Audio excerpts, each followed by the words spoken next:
자, 배터리 화재 한번 보겠습니다. 배터리 화재는 이 댐이 터진 거하고 같아요. 댐이 터진 거하고. 자, 여기 지금 이것도 얼마 전에 난 사고인데 경기 이천 부발원 물류센터 화재가 났었죠. 이게 3층에서 화재가 일어났는데 이것도 지금 아직 화재 조사 중이에요. 화재 원인을 찾는 게 쉽지 않습니다. 아직 조사 중이에요. 제가 이제 그게 그 공개된 데이터를 가지고 조사를 해보니까 이것도 배터리 화재일 가능성이 많아요. 3층에 리튬 이온 배터리 선풍기가 있었는데 거기서 발화가 됐다고 하는데 한 35시간 동안 불을 껐어요. 그리고 이제 안전진단에 합동 감식하고 지금 이제 화재 원인 분석 중인데 리튬 배터리에서 화재가 난 걸로 추정이 됩니다. 근데 리튬 배터리 화재가 어떻게 나느냐? 배터리가 이렇게 생겼어요. 배터리라는 거는 양극의 리튬 산화물을 씁니다. 알루미늄에다가 리튬 코팅을 한 거예요. 그게 이제 리튬 코팅을 했기 때문에 리튬 배터리라고 그럽니다. 그 음극은 뭐 흑연이나 구리를 쓰는데 플러스 전기하고 마이너스 전기를 강제로 분리를 하는 거예요. 분리를 해서 여기에 양성자가 많고 이쪽에 전자가 많게 강제로 분리막을 하고 가운데 분리막이라는 게 있어요. 분리막이 있으면은 여기 에너지가 이렇게 분리가 되겠죠. 댐에 물이 고이는 것처럼. 그러면서 이걸 전선을 연결해가지고 요 부하를 전기 설비에 쓰는 게 저게 배터리예요. 근데 리튬이온 배터리 폭발 화재는 뭐냐? 가운데 분리막이 터져버리는 거예요. 댐이 터지는 것처럼. 댐에 수문을 열어가지고 물을 조금씩 우리가 제어를 하면서 쓰는 게 아니라 댐이 터져버린 거예요, 그냥. 댐이 터져버리면 어떻게 되죠? 그 물 다 쏟아져 내릴 때까지 기다릴 수밖에 없습니다. 그래서 이 분리막이 터지면은 여기 분리되어 있는 에너지가 다 서로 플러스 마이너스 합쳐져 가지고 전체 중성이 될 때까지 기다리는 수밖에 없어요. 저 불을 못 끕니다, 거의. 그래서 전기차 배터리 화재 나면 지금 지침이 그렇죠. 수조를 만들어 가지고 그 안에 차를 담궈라. 그래서 그 안에서 계속 배터리 방전이 돼 가지고 에너지가 다 소진될 때까지 기다리는 거예요. 물을 가지고 화재가 확산되는 걸 그냥 막고 있는 거예요. 그런데 리튬이온 배터리 화재에 대해서 지금 일반적으로 알려져 있는 유의사항이 이겁니다. 리튬 배터리는 물하고 접촉하면 리튬이 폭발적으로 반응하기 때문에 물로 끄면 안 된다. 그 다음에 배터리 화재는 물 부으면 누전되니까 물 부으면 안 된다 이거예요. 저게 우리 일반적인 상식이에요. 근데 저 상식이 잘못됐어요. 그래서 이걸 끌 때는 방아사 모래 같은 거를 쓰라고 그렇게 돼 있어요. 그래서 이 상황을 한번 보겠습니다. 배터리는 상온에서는 작은 배터리에 불과하지만 열을 만나면 폭탄처럼 변하게 됩니다. 그런데 이런 게 35,000개 저 상식 때문에 불을 못 끄고 주춤주춤 했었어요. 장진철 기자가 보도합니다. 연기가 뿜어져 나오는 공장. 폭발음과 함께 건물 밖으로 튀겨나온 파편이 불꽃을 내며 계속 터집니다. 불이 난 공장은 리튬 배터리의 한 종류인 염화티오닐 리튬 전지를 생산했습니다. 공장 안에는 이런 전지가 38,000개가 있었습니다. 상온에서는 작은 전지일 뿐이지만 열을 만나면 리튬의 위력은 대단합니다. 폭발은 물론이고 내부에서 수백 도의 열이 계속 발생해 불이 꺼진 것처럼 보여도 다시 살아납니다. 화재가 발생하면 그 열이 리튬 전지에 이제 가해지는 거죠. 그럼 리튬 전지가 폭발이 일어나는 겁니다. 그럼 하나만 폭발이 일어나도 연쇄적으로 이제 소방당국은 진압 방식을 고민했습니다. 만약을 대비해 많은 모래를 준비했지만 배터리에 포함된 리튬이 소량으로 확인되면서 물로 진압을 최종 결정했습니다. 저게 소방관 분들이 잘못한 게 아니라 소방관 분들도 저 상식을 갖고 있다는 거예요. 리튬 화재는 물로 끄면 안 되니까 가서 주수소화를 못하고 모래를 가져갔어요. 그런데 여러분도 보시다시피 저 상황에서 모래로 불을 끌 수가 없잖아요. 그냥 뭐뭐뭐 하다가 좀 시간을 놓친 거예요. 그리고 이제 누군가가 리튬 이온 배터리 안에 있는 리튬이 별로 양이 얼마 안 됩니다. 그러니까 이제 물로 끄기 시작한 거예요. 그래서 이제 진화를 했죠. 이게 우리도 저 상식을 가지고 있어서 배터리 화재가 나면 주춤주춤하게 되겠죠. 물을 붓는 거를. 지체 없이 물을 부어야 됩니다. 그걸 오늘 여러분들한테 공유를 해드리려고 그러는 거예요. 알칼리 금속입니다, 리튬이. 알칼리 금속이 어떤 특성이 있는지 그거부터 먼저 한번 보겠습니다. 알칼리 금속 대표적인 게 리튬, 나트륨, 칼륨인데 한번 보겠습니다.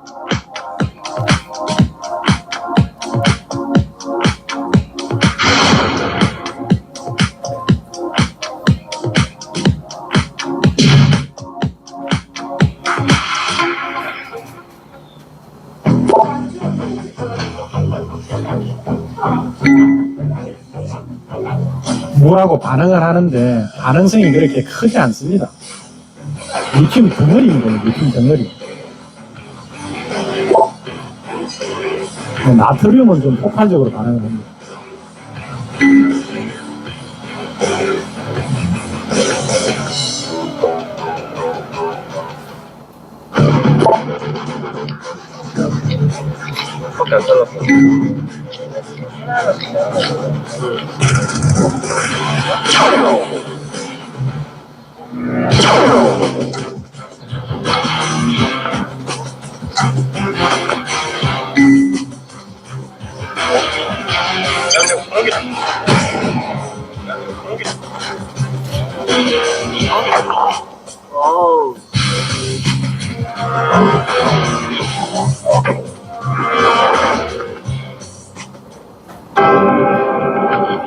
칼륨이 반항성이 제일 강합니다.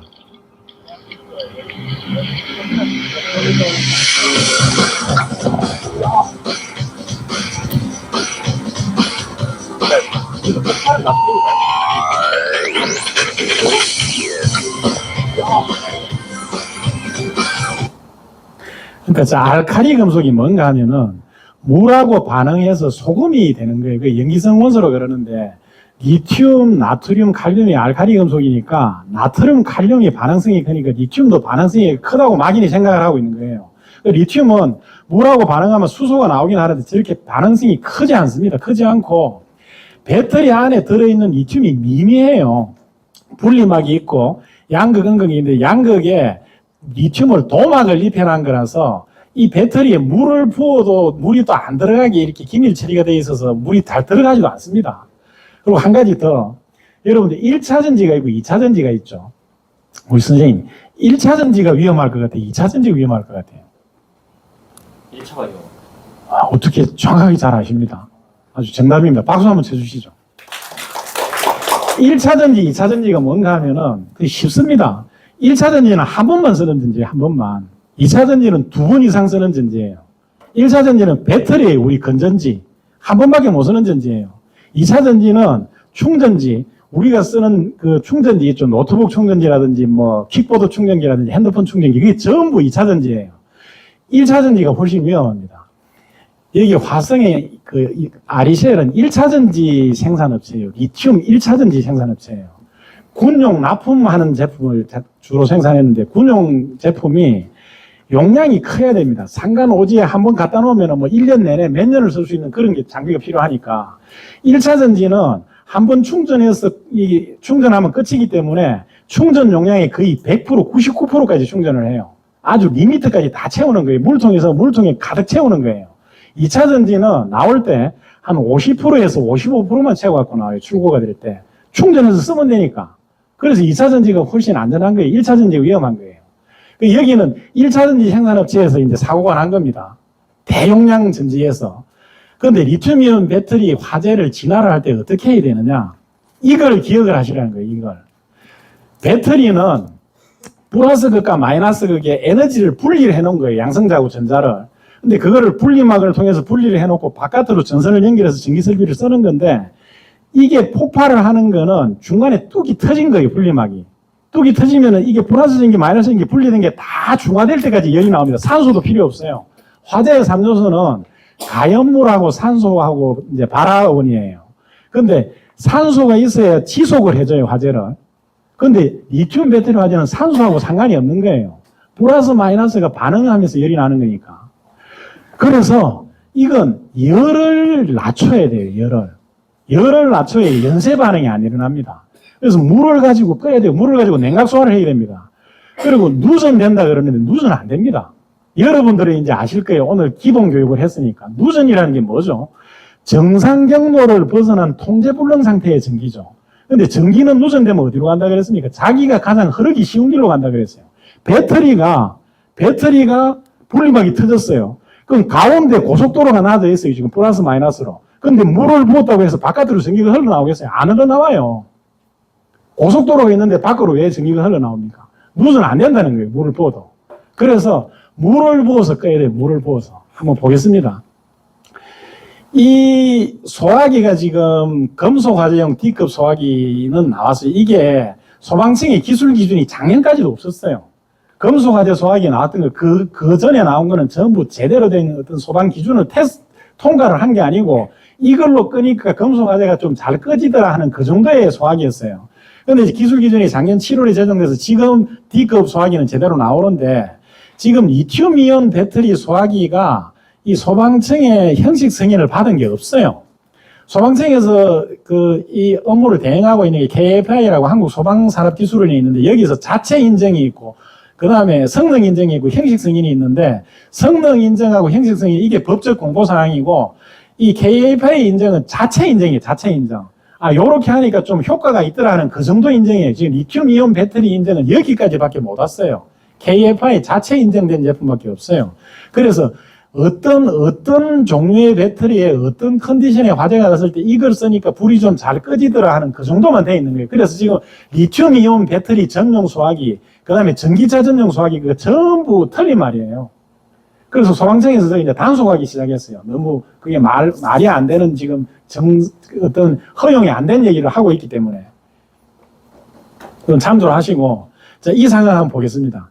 여기가 화성에 아리셀 1차전지 배터리 화재 사고가 났는데 여기 지금 보시면은 공장이 정리가 잘 돼 있어요. 정리정돈이 잘 돼 있고 여기 이제 완제품 출고 포장을 하려고 여기 쌓아놓은 거죠. 여기 이제 제품 포장되어 있는 제품들이고 여기서 최초로 발화를 합니다. 발화를 하는데 저 사고는 제가 볼 때는 품질 사고예요. 품질 사고.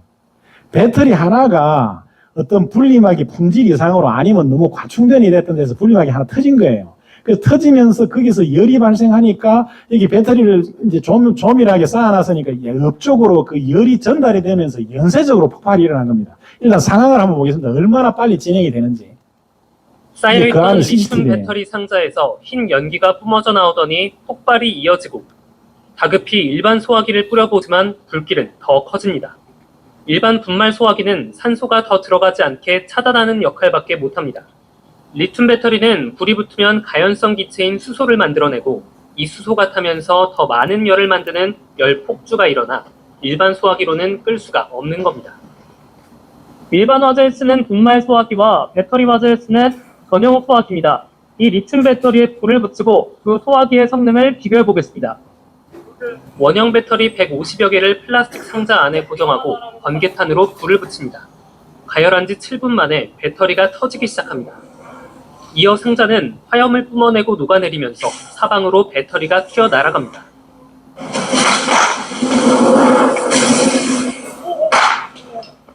분말 소화기를 뿌리자 뿌연 연기만 퍼질 뿐 화염과 폭발은 계속 더 커집니다. 이번엔 배터리 화재 전용 소화기를 들고 진화를 시작합니다. 소화 약재가 스며들면서 불길이 천천히 잦아들더니 폭발이 멈춥니다. 저 분말 소화기는 질식 소화를 하는 거예요. 불이 났을 때 그 위에 이제 분말 소화 가루를 뿌려가지고 산소하고 차단을 시켜가지고 질식 소화를 하는 거예요. 배터리 화재 날 때 저거 하면 화재가 더 확산됩니다. 보온을 시켜주니까. 보온을 시켜서 열을 더 가해가지고 화재가 더 확산되게 만드는 거예요. 그래서 배터리, 리튬 배터리 지금 KPI 승인난 그 배터리는, 그 소화기는 액체가 가서 뿌려지면서 냉각을 시키는 거예요. 냉각을 시켜서 소화를 해주는 거예요.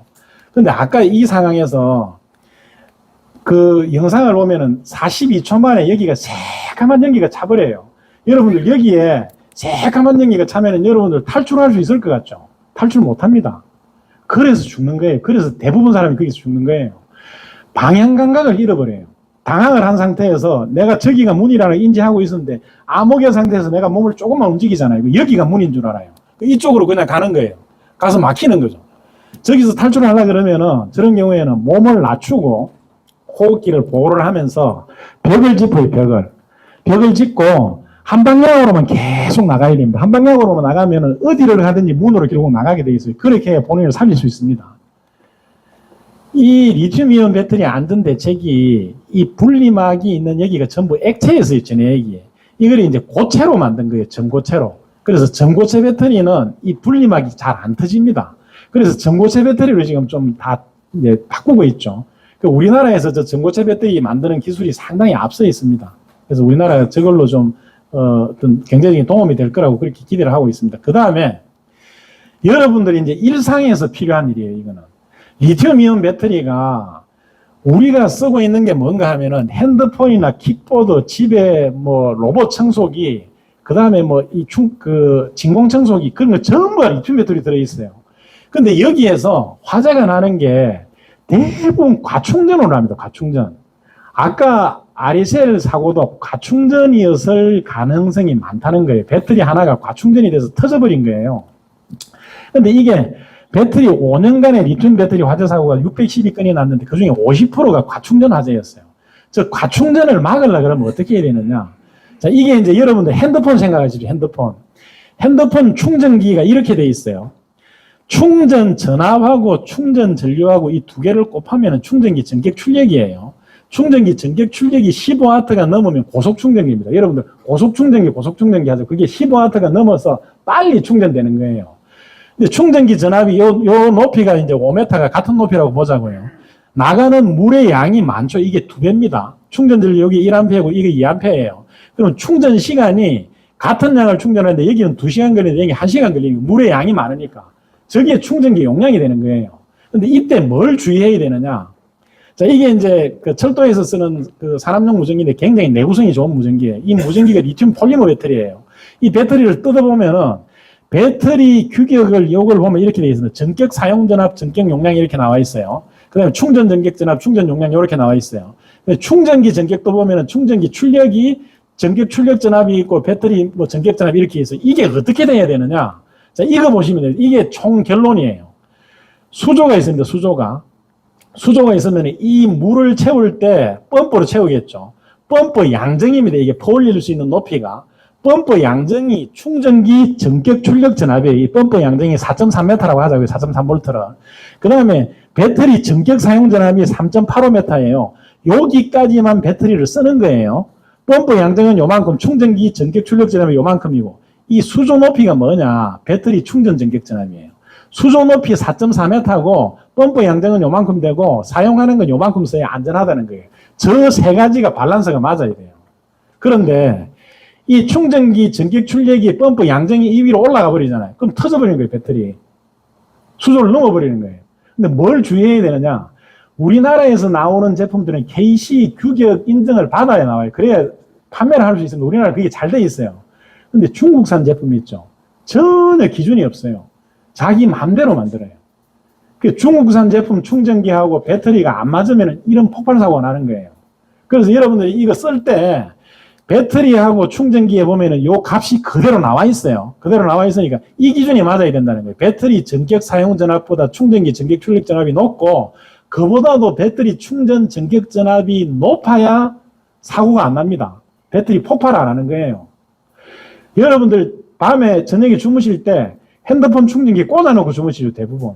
꽂아놓고 주무시는데 그렇게 하면 안 되는데 그래도 사고가 안 나는 게 뭔가 하면 KC 규격에 저걸 맞춰놔서 그런 거예요. 그래서 밤에 꽂아놔도 괜찮은데 중국 제품 사와가지고 꽂아놓으면은 이게 양정이 이거보다 높은 거예요. 그럼 밤새 꽂아놓으면 넘쳐버리는 거예요. 넘쳐나도 터져버리는 거예요. 그래서 각별히 주의해야 됩니다. 중국산 제품 가져와가지고 저렇게 충전기 쓸 때는 반드시 확인하셔야 됩니다. 그게 가족을 보호하는 길입니다. 자, 리튬 배터리 복습하겠습니다. 리튬 배터리의 작용 원리는 플러스 마이너스 전기를 강제로 분리합니다. 화학 에너지를 저장하는 거죠. 그래서 재결합시킵니다. 전기 에너지로 방출하면서 재결합하면서 이 전기를 쓰는 겁니다. 분리, 그리움, 제외 에너지를 그대로 쓰는 거예요. 그게 배터리입니다. 그 다음에 리튬 배터리 화재 폭발 사례 1차전지 제조사 화재 발화 42초 만에 농연 암흑이 된 상황을 봤죠. 그 다음에 리튬 배터리 화재 폭발 진화 방법. 리튬이 반응성이 낮고 배터리 내부에 리튬 양이 적습니다. 그래서 리튬 배터리 화재 시 물로 소화해도 누전 발생하지 않습니다. 그래서 물로 꺼야 되는 거예요, 물로. 아까 화성에 아리셀 그 화재 사고 때 사람 다 살릴 수 있었어요. 거기 분마를 소화기 가져와서 불을 끄는 거 보면 평상시에 훈련도 받았어요. 근데 뭐가 빠졌느냐? 리튬 배터리 화재가 났을 때 어떻게 꺼야 되는지 그 상식이 잘못되어 있었던 거예요. 어떻게 하면 다 살릴 수 있었느냐? 복도에 나가면 소화전이 있어요. 여기도 소화전이 있고 대부분 건물에 복도에 소화전이 있습니다. 소화전을 끌고 올 때 밸브를 엽니다. 소화전에 거기는 항상 압력이 차 있어요. 소방 압력이. 밸브를 열면은 물이 이제 호수로 흘러나옵니다. 그 상태에서 호수를 끌고 와서 호수 앞에 노즐이 있어요. 관창의 노즐. 관창의 노즐을 열면 물이 나옵니다. 그걸 끌고 와서 끄으면 모두 다 사는 거예요. 그 방법을 누군가 썼으면은 아리셀 저 화재에 저 수많은 인명피해가 안 났던 겁니다. 여러분들도 만약에 여러분들 사업장에서 가정에서 이 리튬이온 배터리 화재가 나면은 물로 끄십시오. 물을 바가지를 가져가서 끄든지 수도꼭지를 가져가서 뿌리든지 그렇게 하면 됩니다. 핸드폰 배터리 정도는 그냥 양동이 물을 부어도 꺼집니다. 양동이 물을 부어도 꺼지지는 않죠. 꺼지지는 않는데 보호가 됩니다. 확산이 안 됩니다. 화재 확산이. 그 다음 화재 연무속 생존망과 안전 상태에서 호흡기를 보호하면서 벽을 짓고 나간다 그랬죠. 리튬 배터리 안전대, 즉 전고체 배터리를 쓰면 좀 안전합니다. 그 다음에 충전 배터리 충전기 안전 기준이 사용 수위보다 펌프 양정이 높아야 되고 펌프 양정보다 수조 높이가 높아야 된다 그랬습니다. 자, 이제 마지막 정리하겠습니다. 이제 여러분들한테 이제 열매가 맺어졌어요.